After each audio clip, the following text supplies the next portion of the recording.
This is Derek Barguer from Vanguard Audio Labs, and this is that video series I still don't have a name for, where we just talk to cool people.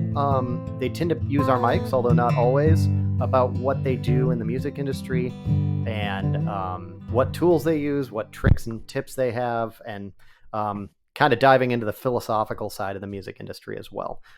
So this is it Yoni or Yoni? It's Yoni. Yoni Kessler. And Yoni does quite a bit of location recording, which I find incredibly interesting as somebody who has done very little of it. And typically I spend a lot of time in controlled studio environments, whereas you're kind of at the mercy of whatever the heck is going on in a venue. So let's start with a simple question. What's the worst thing that's ever happened in terms of that, an uncontrollable location recording situation that wasn't really any fault of your own, you know? Yeah, the worst I had was just batteries dying mid-concert. Ooh. And not having replacements. That's probably the worst I had, because for a lot of my time in college, I played in our university wind band, and I also recorded the concerts. So I just had a Tascam field recorder set up in the hall with with some mics on a mic stand, just phantom power going for about 2 hours, straight record for 2 hours. And yeah, sometimes the battery just died when you have a concert so long with no intermission, and you lose half the concert and don't get paid in full because you don't have the full concert. So it is what it is. Oh my gosh, that's awful, man. That one was a bit of a nightmare. Yeah, I make sure every intermission now, no matter how long it is, to go down, swap my batteries, and refresh the recording just to play it safe. Yeah, that makes sense. Like, you only get one shot at it, and if it doesn't work, it doesn't work. Have you ever had... I remember I did one location recording gig. I don't typically do a lot of it, but I did one when I was freelancing. It wasn't a highly paid thing. It was like a high school choir or whatever for a fellow alumni of mine. And I put the mics up where I thought they were going to sound best. And I didn't realize I was away from the seating, but then there wasn't enough seating. So there was a lot of like standing room type areas. Yeah. And so I didn't realize that until, they let people in. It was about to start. I'm like, I can't go relocate all this stuff. And ended up, fortunately, I had a couple of close mics, but the far mic was basically just people sniffling and coughing and shuffling their program and whispering to each other. It's like, okay, so that was a nightmare, and probably a rookie mistake for somebody who doesn't do that sort of thing. But have you ever had anything like that where there's somebody, a human caused event outside of your control that has made your life a lot harder? Nothing of that sort per se. I have my mics are high enough in the hall that I don't have to worry about it as much. Okay. But the thing that I've had issues with was I'd forget, also rookie mistake, of not bringing some gaff tape and just gaffing off an area around my stand. So in a lot of the location gigs I've done as of late, it's slowing down a lot now. I've been doing a lot more studio stuff, but a lot of the stuff I've had to do as of late, people would just sit in the same row right next to my mic stand, right behind it. Very thankful that nobody thought to try and squeeze past it and get the other side of the hall through that. But no, I feel your pain. Yeah, I feel your pain. It kind of sucks. But. So you do studio stuff as well, besides the that you only get one take and the uncontrollable type of setting. There are some variables you can't account for in a live setting. Are there any other particular things that you find extremely different about the two, besides those two more obvious things that I think about? Well, when you're in a controlled environment, you have time to get your sound right. Typically, even if you have, a couple hours for a session, you have the freedom to change a mic if you want to move things around, change your preamps, change all your things. So you have much more control over the overall sonic palette, even with the same or less amount of time. Whereas with live, unless you have the luxury of, especially for classical music, getting to know your ensemble, going in for rehearsals, to learn the room, set up mics, try things, experiment with different spacing, different stereo techniques, or different multi-mic phase arrays. You really kind of just have to hope for the best. And if you can get in for a rehearsal just to listen to the room, check and see if you can find some better spots than others. Try and hear just get the sound of the room, try and figure it out, and then plan your stuff accordingly for a session that's going to be one concert. You get one take, Yeah. and hope you have everything set up correct and that it sounds good at the end. So you have a lot of, I assume, what I call I call them in the studio. I call them condom takes because they're just for safety. Um, Yep. and I assume you have some similar analog to that in terms of mics. How many channels do you run? What are kind of your safety bits that you're like, okay, if this room mic doesn't work out, at least I've got X or Y or Z. I've been depending on the size of the gig, I run anywhere from 2 to 4 just on a simple location session. My safety is I own a Sennheiser Ambio VR, so one of their 4-channel Okay, ambisonics. yeah. That's my safety. I know that's going to work no matter what, and I have a lot of flexibility in the post with that, just getting everything lined up the way it needs to be, and adjusting space if I have to. If they want something, if they want, which hasn't happened yet, if they wanted like an Atmos bed, I can make it with that one mic, and I'd be good. Mm-hmm. Um, and it's also just much easier taking one single mic with me, one mic body, putting it on one stand, and not having to worry about getting your angles correct on a stereo bar. Mm-hmm. But if it's a bigger, like I did an orchestra gig where I had about 20 channels running, because that's all I could run at the time. Mm-hmm. I had 24, but my snake I was borrowing a snake, and I didn't check all the rookie mistake that people shouldn't do. Always check your snakes Before the Yeah, gig. yeah. Check before the gig. I did an orchestra concert at a local high school about a year and a half ago, and I didn't think to check my snake before because I picked it up the same day as the gig. Because they wouldn't give us the afternoon before to set up, so I got the snake same day. Went in the morning over the course of 3 hours, got all our cables ran, set up mics, built our control room, and our line check was just we didn't do a proper line check because we didn't have time to. Mm-hmm. And come time for like 5 minutes before the recital, I realized that my mains are incorrectly patched.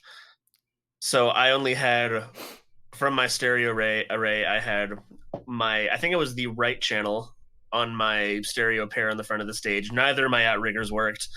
I was Ooh. missing about half of my spots, so they were just there to look pretty. They made for really cool pictures, but it was mostly just to look pretty. I wound up really quick before the concert started, running on stage, grabbing because I had it for piano, but there wasn't a piano to track. Ultimately, I had my V44 Mm-hmm. with me. I just took I have a gray stereo bar that I typically have my like a pair of Omnis, like the 60 centimeters apart. Or is it millimeters? I think it's centimeters. Oh, I want to say centimeters. Yeah, whatever the long stereo bar is. So I just took that off the stand real quick, real fast, put my V44 on with one of the capsules in Omni, had them both pointed towards the middle of the ensemble, and it saved the night. An early plug for Vanguard. We weren't going to get Early there plug till for later, Vanguard. but yeah, I'm happy with that. So, Dude, your mics constitute about half of my locker as of now. I have a lot of Vanguard you in have my a lot of collection. V4s. You have a I do. V44, Yeah. and you have a couple of these, I believe. Yeah, I've got 2 pairs of those. 2 have the lollipop capsule, Mm-hmm. which I need to send one back to you because one of them isn't working. Oh no. Uh, yeah, I just haven't gotten around to it Okay. because Yeah, we I've been can take care using. of it. Yeah, I yeah, suspect with the travel it gets, it's just a cable connection or like a wire connection to the capsule or something. Yep. yeah, yeah. But no, I have 2 pairs of those that I use all the time. Mm-hmm. Yeah, I've just seen uses. a lot of your photos, especially for the orchestral stuff. You tend to set Yeah, those up. I notice you do a lot of small capsule work. What's your preferred small capsule for those when you're doing a lot of your? Are you sticking with cardioid? Are you doing wide cardioid? Are you doing like an omni space pair? usually the OmniSpace pair. Okay, gotcha. Um, uh, when I'm using them as mains, I'll put them, and also depending on the room, but I tend to default to just the OmniSpace pair because that's just going to work and it's going to sound great. Gotcha. Um, but I really just kind of fluctuate between using them in the OmniSpace pair or as cardioid and NOS stereo. Hmm. Um, Can you explain that for the audience yeah, here? yeah. So NOS stereos, I forgot which radio company developed it, but It's a near coincident stereo technique where the capsules are 30 centimeters apart from each other and the mics are angled at 90 degrees to each other. So it's kind of like a wider XY. Or In a way, yeah. are they out like ORTF or are they angled Yeah, in? they're out like ORTF. Okay. Um, and I like it more than ORTF because it's you get the widest imaging out of all the near coincident stereo techniques that I've personally tried, but it also there's no hole in the middle. Mm-hmm. So you get a wider stereo spread, it feels more natural, and it's not as choked. Gotcha. And I suspect for these gigs like the orchestral stuff, you have to think a lot about phase relationships. Hey Kitty, we'll see if my dogs join us later. Don't worry about it, man. Oh yes, the animal cameo. It's a staple of this series. Yeah, when she's extra needy, I gotta. Oh, It's all right. They land on their feet, is what I understand. almost didn't, but she did. Yeah, not as honestly with the classical stuff. It can, and I might get some flack for this, but it can be very formulaic in a lot of ways. Um, uh, there's certain things you have to just kind of keep in mind that everything is mostly kind of aligned with your mains array.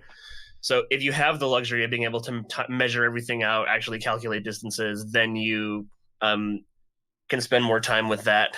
If not, there's just things that are tried and true that work that Mm-hmm. can get you the best sound up front, and then you can spend some time in post just phase aligning them. I was about to ask you, like, let's Yeah. say you don't get to measure that. Are you just adding phase align and time delay in post production? And what does your post process look like for location recording? Location recording for concerts, it depends on honestly what the client's able to afford. Okay, If it's a lot of my location work has been mostly archival recording, so just getting a recording, the best sounding recording we can with 2 to 4 tracks. not Um, futzing around too much with mixing yeah, or editing or anything like that. yeah, sweeten it up a little bit. Treat it like just one big mix bus because you're just mastering a 2 track. If they want it, cutting out the space in between, each piece to make it easier for them to sync to the video if they had it. Or in a lot of cases, it's just they want to have a reference recording that they can use to put online if they want to sell that, like a composer wants to sell the piece. Or it's just so they can have a recording of their concert. Gotcha. Yeah. I just realized I'm getting some signal. Are you hearing like wind noise from my overhead fan? Because I can turn that off. It's all right. We're audio engineers. We totally think about these things before the session. Hang tight. Let me turn I've that got 2 hard drives right behind my monitor here. So, off. so I feel ya. And everybody can see my very fancy sweatpants that I'm wearing for this interview. It's the Vanguard shirt and the comfy sweatpants because working from home, man. Honestly, man, it's a look. It It's is. a look. It's a look. That is undeniable. Whether it's a good look is an entirely different question. But It's it's a a look. comfy look, is what It it is. Comfort is definitely my main thought when working from home. Yeah. Like that's what I loved about studio stuff too. Is I had to wear pants, but like I didn't have to. Location recording is a little different. Location recording, you still also have to wear pants, unfortunately. But what a bummer. yeah, Yeah. right. Yeah. But with location recording, usually, okay, you got to wear black and you got to have a collared shirt and you got to X and Y and Yeah. Z and blend in and not be too Too obvious. noticeable Yeah. with your giant rig in the middle of the hall. Yeah. That's the other thing. I have some other location gigs where they do want to have the concert to release an album with or of that sort of similar quality Hmm. where you need to have they want the multiple mics for a more studio sounding mix. Um, During my time in college, it was pretty easy because the recital hall was attached to the studio. So we would just take some tie lines into the wall, and I would use the studio's rig to Gotcha. record. I would just bring mics, maybe borrow some stands to have a high enough mains capture. Hmm. But aside from that, the rig was pretty minimal. As far as all that fun stuff. So, Not breaking my question back for you for about it. microphone stands, actually, because I was Yeah. curious about that. Like, I've been to high end studios that have some janky stands because they're not really worried about it getting bumped, or Yeah. sometimes you get the sad mic syndrome in the middle of the session or whatever, where it just Yeah. starts drooping like an old daisy. But I'm curious, what stands are you using, particularly for like a high mains array where you really need to think about stability, you need to think about durability because you're throwing it in your car or your road case, whatever, and moving it all around. I'm curious what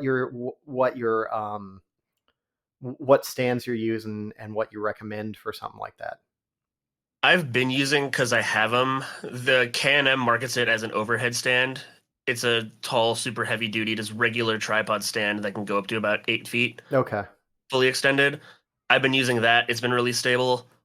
Just because it's what I have, and I haven't honestly had enough high enough paying location gigs that aren't archival to justify buying any more. But Hmm. a lot of my colleagues in the classical world, they really like using Manfrotto stands. Manfrotto. I have never heard of these stands. Now I'm going to have to go It's look them up. it's because they're for lighting and cameras more. They make tripods, Oh yeah, look at monopods, and that. lighting stands. Yeah, there's a specific Manfrotto stand that I don't even know if they might have discontinued it. It's the 1004 BC or something. I forgot the exact model number. If I 1004 remember, BAC master stand is what I'm seeing here. yes, Yep. yeah, it's that one or another 1000 something that goes up to about 10 feet. It's basically a lighting stand. Yeah. That a lot of the bigger classical engineers would get those, so they have the up to 10 feet in height And for then you just their mains capture. get an adapter from the camera threading to like a 5/8 Yeah, yeah, 16. Wow, that's so interesting, and that's a nice tip for studio people too, yeah. because If you need something really tall, yeah. those Manfrotto lighting stands are really great. And like if you're Um, just getting a room mic where you don't need, a boom on the top or whatever, that's yeah, that's perfect and quite stable. yeah, it's the perfect kind of stand to mount your tree to. So if you're doing a bigger session where you're able to have a tree on stage directly A behind the deca tree conductor, is what you're talking about. yeah, a Yeah. deca tree. Um, uh, yeah, it's stable. You may need some sandbags for it. Hmm. Um, just if you have your deca tree on top and you have one of the heavier bars, like one of the AEA bars, Yeah, those things are not um, light. they are not. So, but no, they go plenty tall, and I think at least I saw it at a Rama camera. You could buy a 3 pack of those stands, so you have your main deca tree stand plus your two outriggers in the one package, and they collapse pretty easily onto each other.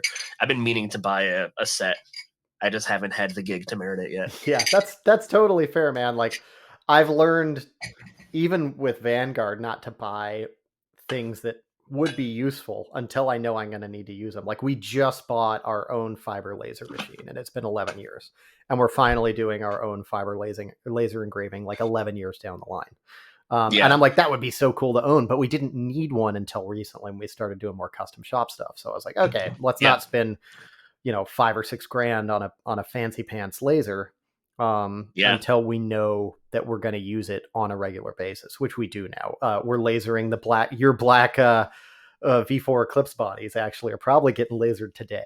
So yeah, dude, that's exciting. yeah, you're That's going to very be, I exciting. think, one of the first shipments we have, because you had asked me about them. Gosh, several weeks before we ended up releasing them. Yeah, I just after seeing the matte black finish at Nam, I'm just like, I need this. This is beautiful. And I think for location, like if there's any kind of video work being done, it's a common complaint I have from people who do live sound. It's like it looks beautiful, but if it's like super shiny, a lot of people don't want it on stage. I Yeah, just because it saw gets Nora distracting. Jones last night, and the V44S is over the top of the drums. Yeah, Um, and it was awesome to see it there. And the sound guy was like, "Yeah, when you guys do those black ones, let me know. I'll probably get one because if we're doing any video work, they complain about obvious mics." I'm like, it's yeah, a concert. There's amplification, but yeah.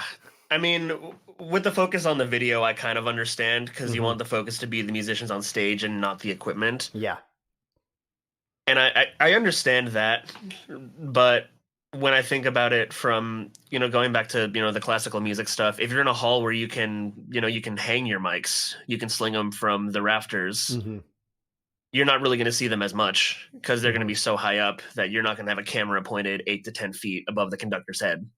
yeah. Yeah. So at that point, I don't see why it's an issue. But for something like a Nora Jones concert or any concert where you have mics over a drum kit, it makes a lot of sense. Yeah. Yeah. Olivia Rodrigo's engineer doesn't mind because it's an Olivia Rodrigo show. Yeah, those are very extravagant shows to begin with. Yeah, I think people are paying more attention to the giant LED wall behind Yeah. the stage than the mic over the drums. But Yeah. Don't they keep the rhythm section of the band kind of tucked off to the side anyway yeah, on they those shows? do. Because Like it's the more drums are the over off yeah. to the right, and the bass. And Yeah. yeah, yeah. So I mean, I've seen a couple shots where the mic's in the shot. I'm like, oh, that's pretty cool. But it's like Yeah. dark, I mean, it's Olivia Rodrigo. Her name's on the thing. She should be front and center, right? Yeah, So exactly. So you talked about doing studio versus location. Kind of what percentage of your work, in terms of gigs or hours, not in terms of income necessarily, is location versus studio work?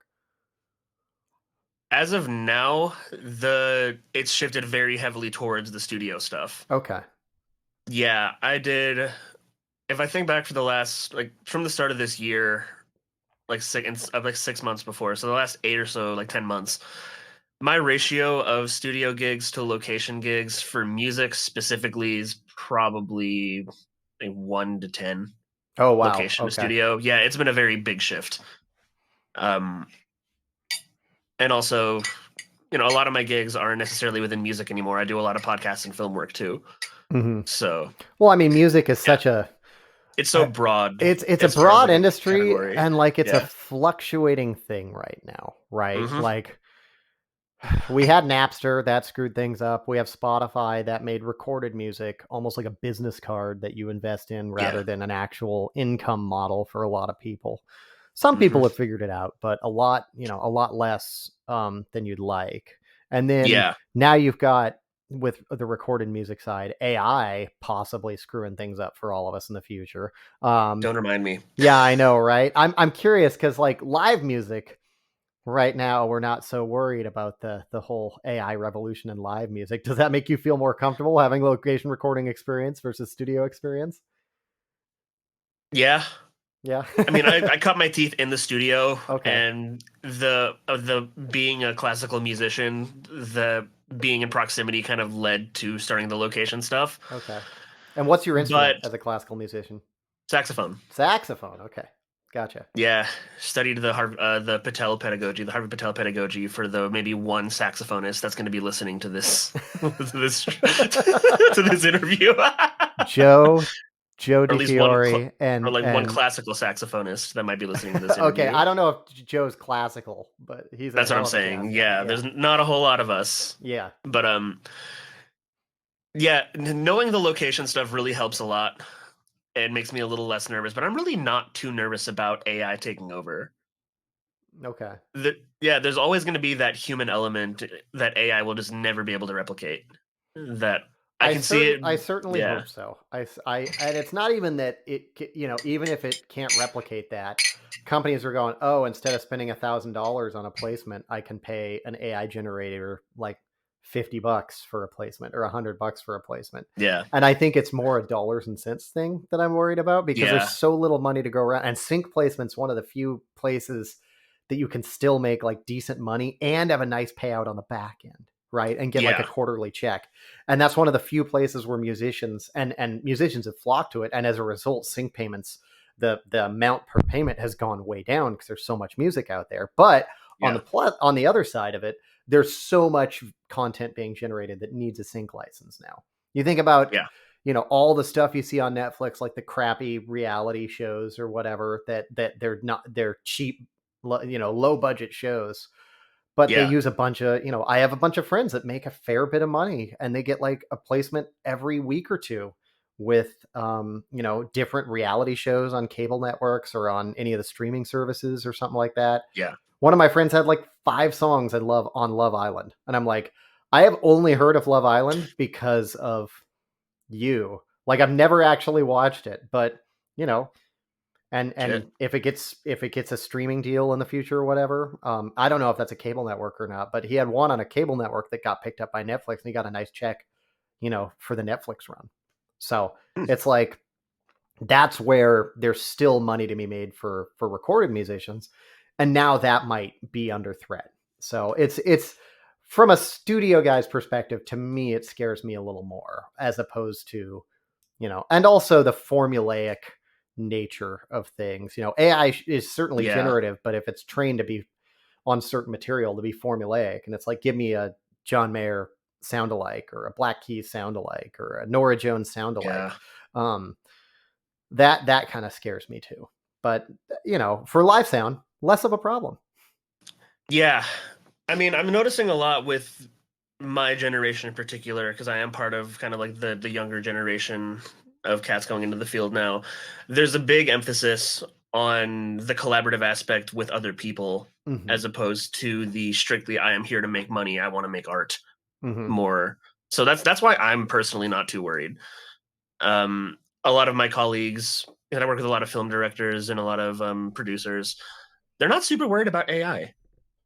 There's of course going to be the worry that it'll eventually take over, and then I want AI to do my taxes, not not make the music for my favorite TV show. Yeah. But I'm mostly just holding on to the hope that we're going to be fine, and there's going to be some sort of legislation passed to make it so that it doesn't destroy an entire industry. One would hope. That's what I'm hoping for. Yeah, I'm not So holding my breath for our government to be terribly functional in that respect, but yeah, because they it took them how many years to catch up with the streaming royalty thing? Because like mechanical yeah, royalties didn't get updated until what year was it that they finally got updated for streaming? I don't remember, but like it's in the yeah, meantime, streaming like Pandora and Spotify and stuff basically single-handedly eliminated the songwriting middle class. yeah, Over like a decade or a decade and a half. So, there's a lag time that I think is kind of scary, particularly with how fast tech moves, and also the yeah, lobbying power they have. That's the other yeah, part that scares me. yeah, When they're cutting significant checks to PACs and to reelection funds, that scares me yeah. even That's more. So, pretty scary. but Yeah, enough of the depressing stuff. Let's yeah. talk Let's about. get off of I'm that. I'm curious. You do live sound and you do location recording. So in a musical context, as opposed to podcast or film context, Yeah. what stuff from location recording? What tricks or ideas or techniques from location recording have you brought over into the studio side that you feel like are kind of more unique to location recording, or something that you place a bigger emphasis on because of your work doing location stuff? I prefer the dynamic of having all the musicians in a room together Mm-hmm. when tracking, when in a studio record, whether if I'm able to. So, one of the big things that we deal with in location recording is getting the best and most natural sound of the instrument that you're recording while also minimizing the amount of bleed. Mm-hmm. And if there's going to be bleed, how to make it the most pleasant sounding bleed you can. Mm-hmm. And a lot of that comes down to playing with your pickup patterns, adjusting the angles, and knowing the physics of how the instruments work to get everything sounding as natural as possible. But also, you need to have kit that has good sounding off-axis pickup. Got it. Got it. Is the other, and that's something I've been playing around a lot. I'm playing around with a lot in the studio, mostly on jazz records. Like on Okay. Wednesday, I tracked a jazz quintet record for a local guy in town named Lucas Hutchinson. It'll be his debut EP. It's pretty cool stuff. Really killing band. But I had all of the horns in the same room as the pianist, and I tried to minimize it as much as I could in the studio because it's about a mid-sized space. I'd want to say it's about the size of a studio apartment, like a Okay. small studio apartment is this live room. So I kind of split the room up into piano on the far side of the room, kind of goboed off with some smaller but taller gobos that the studio had. Um, the opening of the piano we're facing the wall with a spaced pair of mics Mm-hmm. in the just above the strings as jazz. And across the room, I made what I called a horn pen. So I took a bunch of bigger gobos, kind of Put made. them where they belong. Fence them in. I fenced them off exactly. So I put the three horn players in this kind of cage of gobos, playing into the gobo with the mics on them about 3 to 4 with a couple of feet of space in between each of them, trying to take into consideration because it was two saxophones, tenor for the entire record, and alto and baritone individually on separate tunes on the record, and trumpet. Um, and thinking about legit how these instruments produce sound, the saxophone, a lot of Directionally people, speaking. yeah, exactly. Because a lot of people, when they're going to mic up a saxophone, and you would do this also to kind of minimize bleed in a rock setting, but you would put the mic directly in front of the instrument, like kind of facing towards the bell. Mm-hmm. And while that's a sound, as a saxophonist, I don't really like hearing it just because you're not getting the most natural sound of the instrument as it produces the tone. You're getting a bunch of weird reflections and kind of refractions off of the bell because the way the instrument is designed, there's a bunch of tone holes all along the body of the instrument, and those don't point straight forward. If you look at the instrument, they're pointing kind of off to the side. Kind of, if you're looking straight ahead, they're kind of to your, um, like just off, kind of pointing off to the right ish. Um, and I actually took this from Al Schmidt. There's a like a video series on YouTube of him tracking a big band in Capitol. He points every mic he puts on the saxophone section is not straight on. It's kind of off to the side, pointing towards like the middle of the chest area, Interesting. pointing Okay. towards these tone holes. And if that's how you mic up your saxophone, you're going to get a much more natural sound. That's less tinny. Mm-hmm. Which that's one of my issues with recording saxophone is that a lot of the recordings out there, they sound very harsh. Mm-hmm. And it doesn't sound like a saxophone. A lot of times, if you have a brighter player, they could have the biggest sound in the world in real life, but on recordings, they sound like a kazoo. And that's just because of where you have the mic and the bell, and you're getting all of the beef and bottom end coming out of the bell, Mm-hmm. but you're not getting the full harmonic range of the instrument. Gotcha. Okay. Yeah. But when miking up multiple musicians in the same room like that, you have the risk of getting some additional bleed, additional pickup of the other instruments because the capsule might also be pointing directly towards them. So Gotcha. it's a lot of playing around with understanding how the phasing and the physics of the instrument work to try and get the best sound possible. Yeah, and I assume because of your classical background, along with your recording background, you have a lot of knowledge of like, okay, like when we're thinking about like a cello and the way it kind of pushes sound off to the side a little bit. And Yeah. yeah, and things of that nature that becomes a really important thing for minimizing bleed. You talked about off-axis response on mics, and I wanted to touch on that Yeah. and playing with polar patterns. I think like as a mic guy, I think there's a misunderstanding about polar patterns and what they do in the context of people just think about directionality, right? They don't think Yeah. about the tonal changes. They don't think about the off-axis response and the way that changes. And at most they're thinking about like, oh, figure eight, and I'll use the null point to like prevent bleed or Yeah. whatever. But I'm curious. You talked about off-axis response. Could you expand on that a little bit? What you mean by good off-axis response? Yeah. So if I'm doing a live recording, I fully expect there to be bleed. Mm-hmm. I don't want to be afraid of the bleed. I don't want to have to cut that out. I don't want Mm-hmm. to have to use a noise gate. I want to be able to just lower the volume of the bleed and have it still sound natural. Mm-hmm. And while I am doing a proper balance, it's not overwhelming. It doesn't change the sonics too much. Um, like a lot of when you think about a mic that has bad off-axis sound, the first thing that comes to mind is a Sennheiser 421. A Mic sounds dynamic great. mic tends A to have, dynamic mic, yeah. yeah. I mean, it sounds great on its own, Mm-hmm. but you need to gate the hell out of that thing if you put it on toms because the off-axis response sounds awful. Whereas, if you go to nicer condensers, I enjoy using my Vanguards a lot. Another shameless plug for you. Good. That's a good answer. Um, Nicer condensers. yeah, Yeah, that's a good nicer answer. condensers tend to have much more pleasant off-axis response when it comes to live recording with a full ensemble with a full band. That's why you see a lot of DPA and a lot of Sheps Mm-hmm. in the classical space because the off-axis response and pickup just sounds really good. And off-axis It's not response of a unpleasant. smaller capsule tends to be more consistent than of a larger capsule for physics reasons. Yeah. Yeah. Yeah. Yeah. That's interesting. So it's almost more about like, does the bleed sound natural?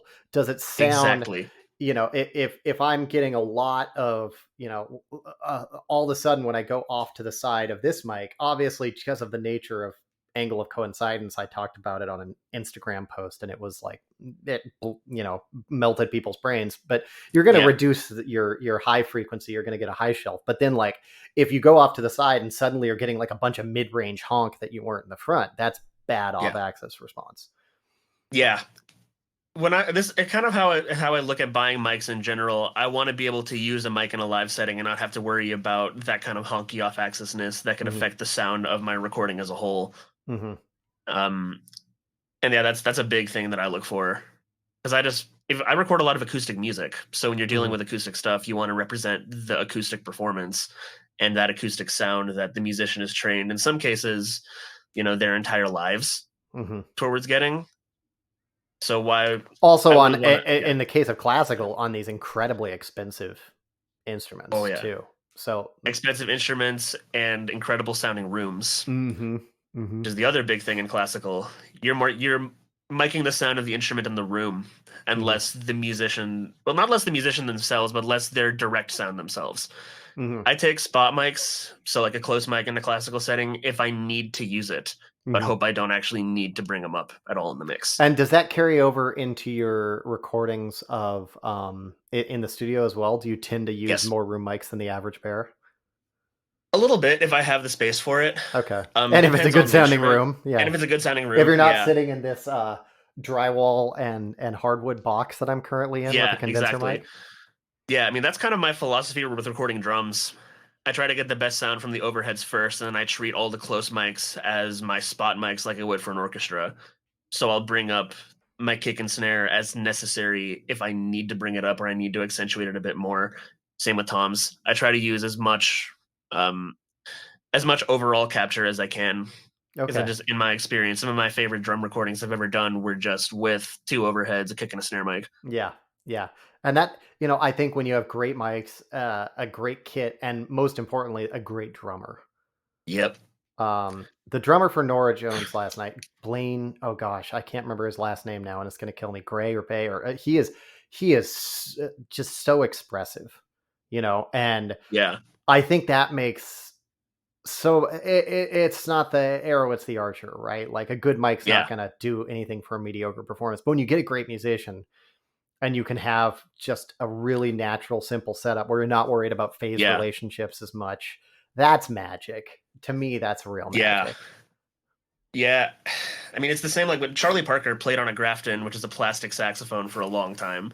If he can make that sound, I mean, Charlie Parker can make anything sound good. He can make Yeah. a kazoo sound great, but it's just the simple fact of a good musician matters so much more than the equipment they're using. Hmm. You can do an incredible record using only 57s if you want to, Yeah. as long as the musicians are good and the instruments being used are good enough, tuned well, Hmm.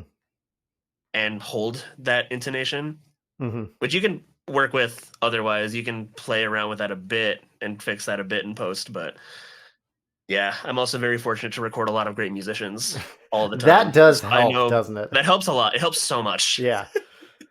It helps so much. I tell engineer every once in a while people ask me to do like a class lecture for some reason. And we talk about microphones a lot, but I talk about the philosophy of microphones a lot. And I'm like a Yeah. microphone manufacturer, and I tell people, so like I have an incentive to lie to you and tell you need more microphones.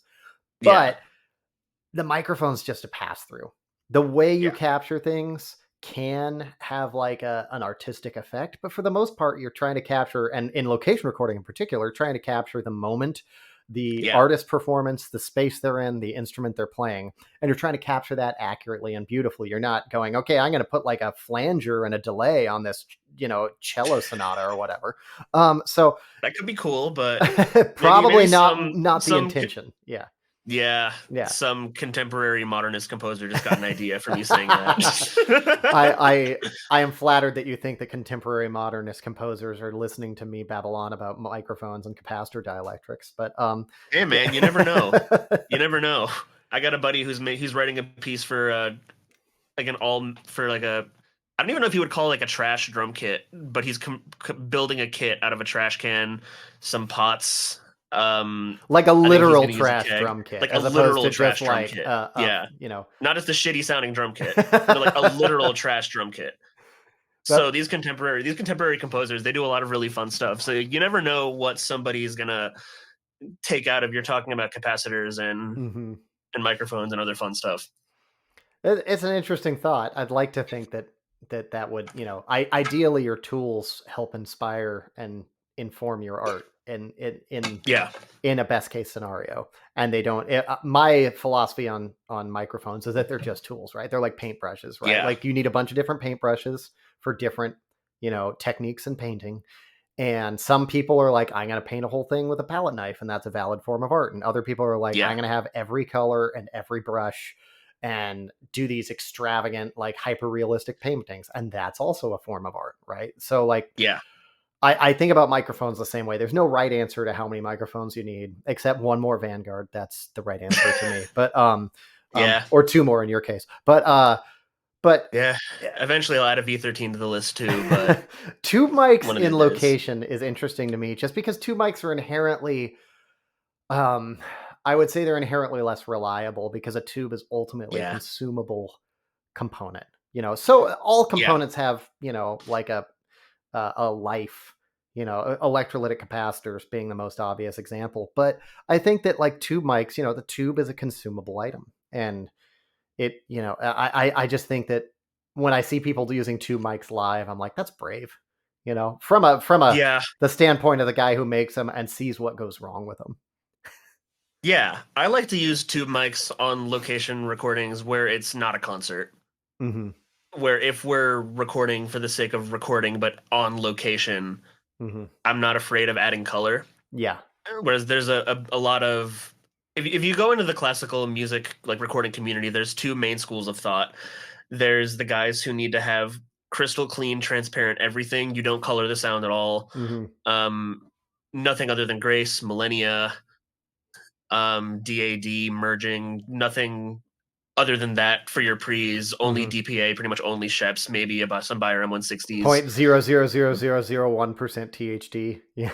Yep, Yeah. Yeah. pretty much. Yeah. And there's the other guys that, of course, they want to have that as their base, but they're not afraid of adding some color if it'll enhance the tone. Hmm.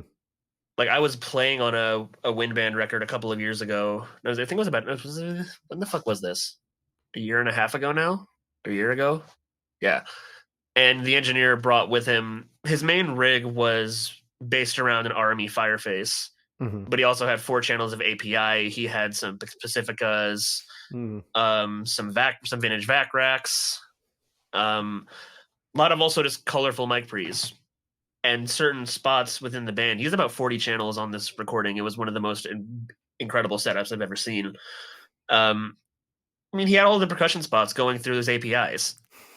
He had piano, I think, going through the Pacificas. You know, he not everything is going to be as crystal clean, and all his utility preamps were Midas. Yeah. So, and that's probably one of my favorite wind band recordings I've ever heard, even with the bias that I played on it. You know, and that's kind of what I like too. I don't really mind the extra color if it's an enhancement. Gotcha. You know, Okay. as long Yeah. as it still sounds good and you can, mix it in with everything else and it doesn't sound too off, which, Hmm. a good mixer can make that work. But if on its own it sounds great, who cares? Yeah. If it Yeah. sounds good, it is good. Ultimately, it's about serving the art, right? Yeah, And I think engineers can, particularly with engineers being more and more the engineer slash producer as time has gone yeah, on, I think it's easy to lose sight of it's your job to serve the art and the artist. yeah, And particular for location recording, I think it's crystal clear, I would guess, because of the nature of the job. yeah, For like yeah. Like that night. archival stuff, like you talked about.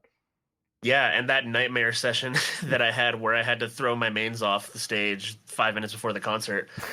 There was um uh there was a cellist who did one movement of I think a Dvorak's cello concerto. Hmm. Did a movement of it, and I thought I had access to one, so I thought just for shits, I had this Sontronics Aria in a Hmm. very large tube mic. They didn't give a shit about having mics on stage, so I Hmm. was like, let me try this. I threw that on cello, and it was magical. Hmm.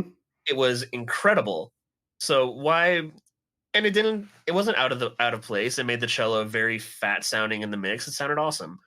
So like, why should that be too much of an issue or a concern? Yeah. You know, I mean, when there's a major video component, I totally understand. Hmm. You don't want to have anything be too obstructed. You want to keep focus on the performers. But the composer, because it was his recital, he cared more about the audio recording than he did about the video portion of it. That was kind of the afterthought, which is it's a unicorn when they happen, so enjoy them when they do. Yeah. But he was very pleased with the sound of that recording, even with all the complications we had to deal with.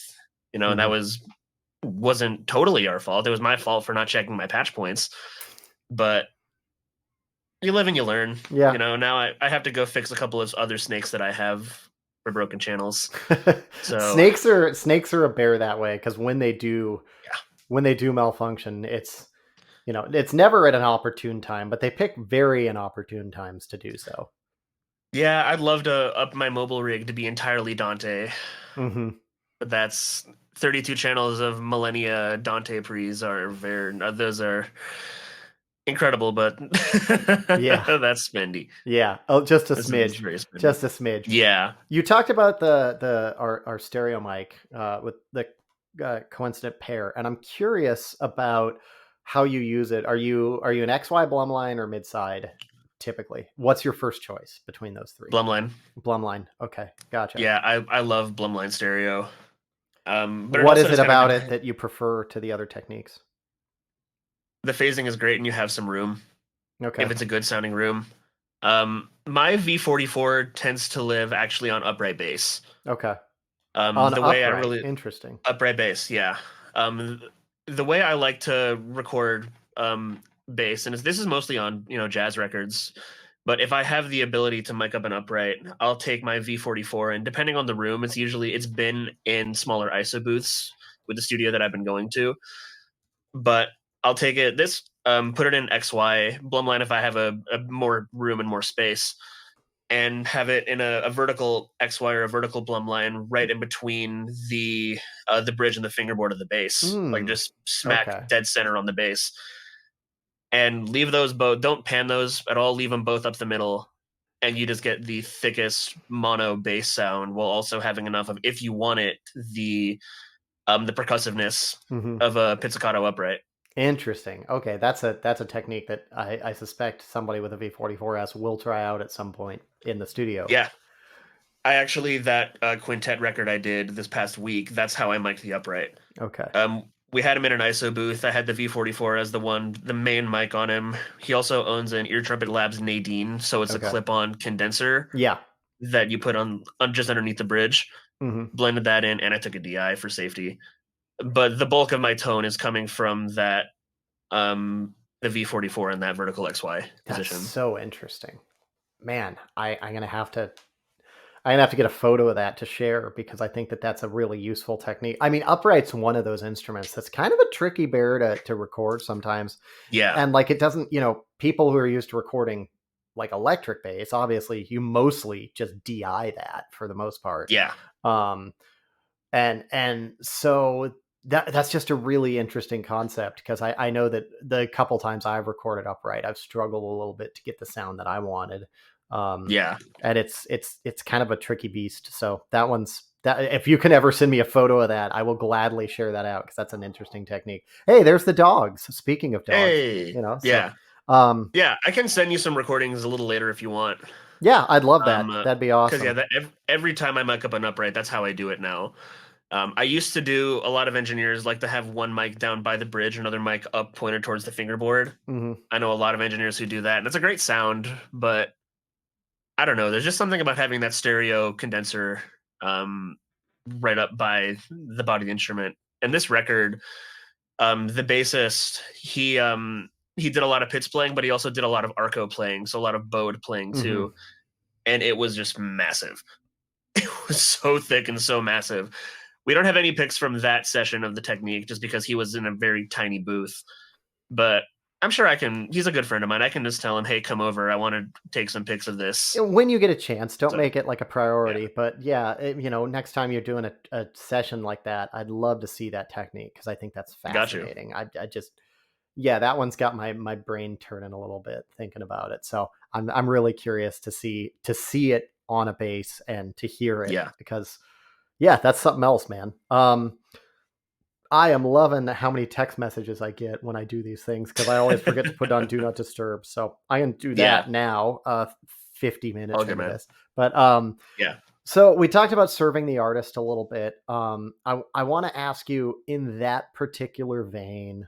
Um, you talked about video and podcast production, and I'm curious how that ethos from the location recording kind of carries over to those and serving the art in that context, and what that looks like in those contexts. I mean, how I look at when it comes to serving the artist is that what we are doing is providing a service Hmm. in the truest sense. So as long as the artist is at their most comfortable, you may have to make some compromises with how you kind of handle your approach to the recording, but you want to get the best in podcasts. You want to get the best, the most comfortable, most natural feeling.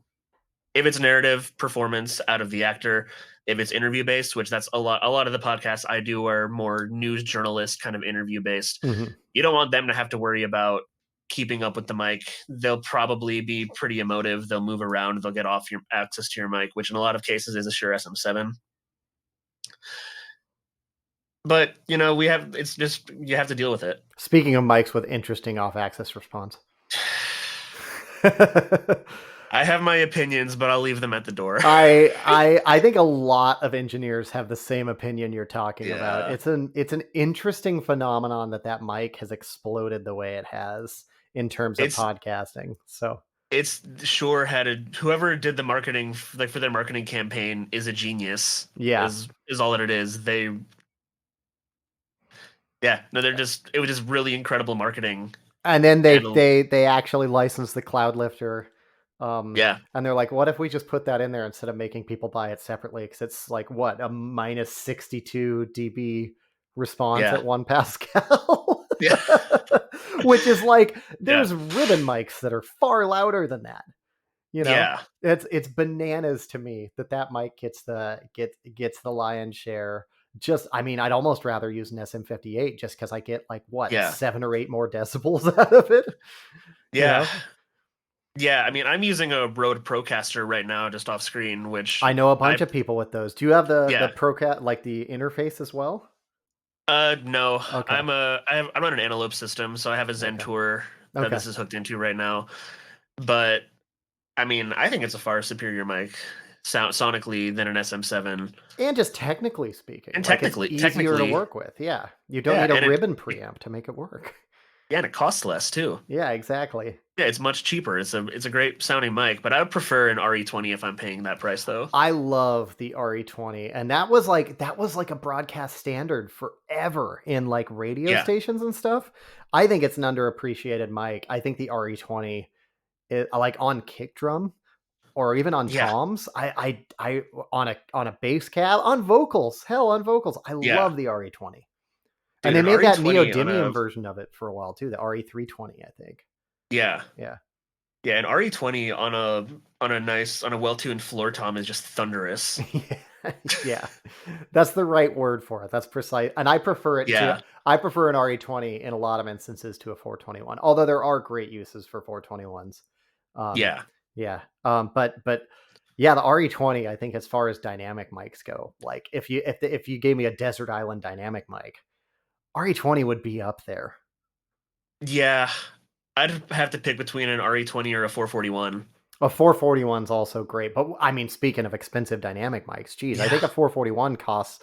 like $1,000, Yeah, it costs more than something like most of that. my like, well, until recently, until the pandemic drove up all my prices, most of my mics. Yeah, But yeah, yeah, man, that's it's funny. I spend so much time talking about other people's mics on this Vanguard thing, but it's because I really like microphones, and I think like if yeah, you're doing something cool, you're doing something original, you're doing something interesting that's helping artists make music. Like I have no beef with you.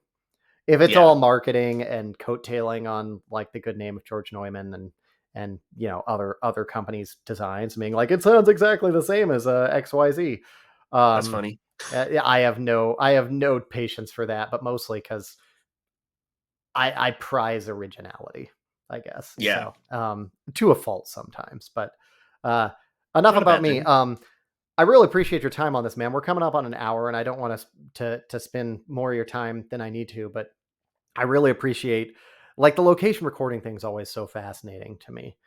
So you're based in Las Vegas. Yes, sir. Tell people how they can get a hold of you. Tell people if they're interested in studio or location recording, how they can get a hold of you. Yeah, so the easiest way to get in touch with me is through my Instagram, which is at Yoni Kessler, YONIKESSLER .music, all one word. If you want to email me, also same, just Yoni Kessler Music at Gmail. Or you can go to my website, yonikessler.net.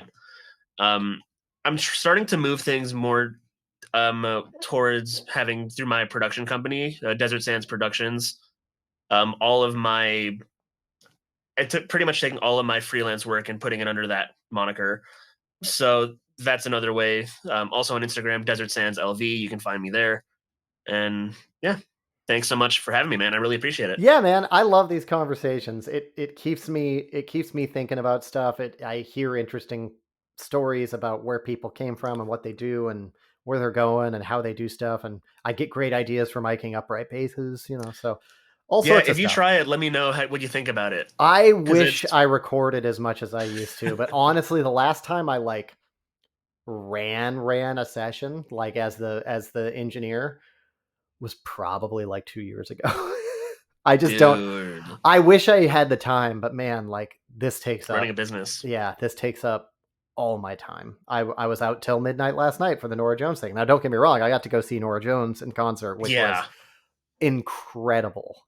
But it's part of running it. But yeah, yeah. Yoni, thank you so much for your time. I appreciate it, and thank you if anybody's gotten this far. Thank you for watching, and send us photos of that upright bass technique as well. That when you use Yoni's technique, we got to call it the Yoni Kessler technique or something.